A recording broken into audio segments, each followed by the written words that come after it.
একদম মিষ্টির দোকানের মতো করে সন্দেশ বানাতে অনেকেই চায়, তবে অনেক সময় ঝামেলা মনে করে এই সন্দেশটা তৈরি করতে চান না। আজকে একদম সহজ রেসিপিতেই সন্দেশটা শেয়ার করছি। চুলায় একটা প্যান বসিয়ে 1 কাপ নিয়ে নিচ্ছি লিকুইড দুধ।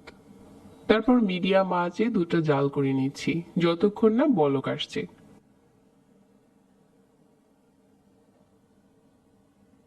তো আমি এখানে 1 কাপ লিকুইড মিল্ক খুব ভালো করেই ফুটিয়ে নিয়েছি। তারপর এখানে দিয়ে দিচ্ছি 1/4 কাপ চিনি। চিনিটা চাইলে হাফ কাপও নিতে পারেন যদি কেউ মিষ্টিটা বেশি খেতে চান। এখন মিডিয়াম আঁচে জাল করে এই চিনিটাও গলিয়ে নিচ্ছি। তারপর দিয়ে দিচ্ছি 1/4 চা-চামচ এলাচের গুঁড়ো।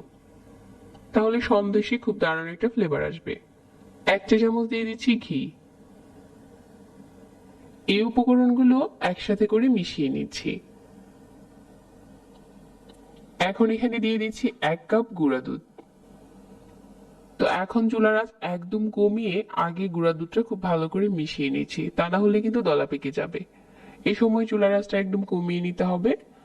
আর এরকম মিশে গেলে খুব ভালো করে অনবরত নাড়তে হবে, এটা কিন্তু নাড়া বন্ধ করা যাবে না। আর নাড়তে নাড়তে একটা সময় দেখা যাবে যে মিশ্রণটা ঘন হতে শুরু করেছে। তো যেহেতু আমরা সন্দেশটা একটুখানি টাইট করে বানাবো, এই জন্য এই মিশ্রণটাকে আরো একটু টানিয়ে নিচ্ছি। এটা পেনে যত ভালো করে টানাবেন সন্দেশের রেজাল্ট তত বেশি ভালো পাওয়া যাবে। এখন সন্দেশের মিশ্রণটা দেখতে ঠিক এরকম হয়েছে।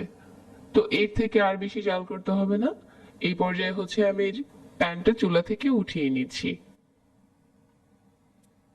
সন্দেশটা হচ্ছে আমি যেই মল্ডে সেট করব ওইটাতে হচ্ছে ঘি ব্রাশ করে নিচ্ছি।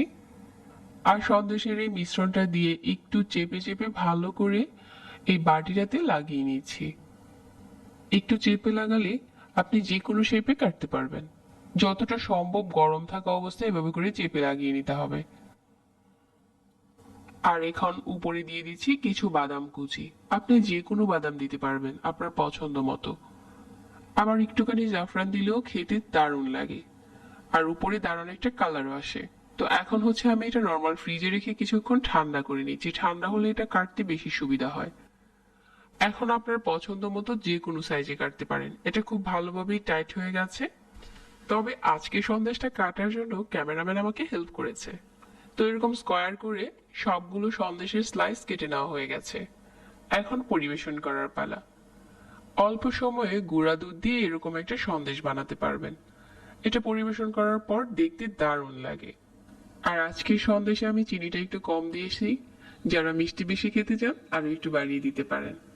সহজ রেসিপিতে বানানো হয়ে গেল আজকের এই সন্দেশ। চলুন একটা সন্দেশ এখন ভেঙে শেয়ার করি। তো ঝটপট বানানো হয়ে গেল আমাদের গুঁড়া দুধের সন্দেশ। যারা এতক্ষণ সাথে ছিলেন সবাইকে আবারও ধন্যবাদ জানিয়ে আজকে এখানে বিদায় নিচ্ছি। আল্লাহ হাফিজ।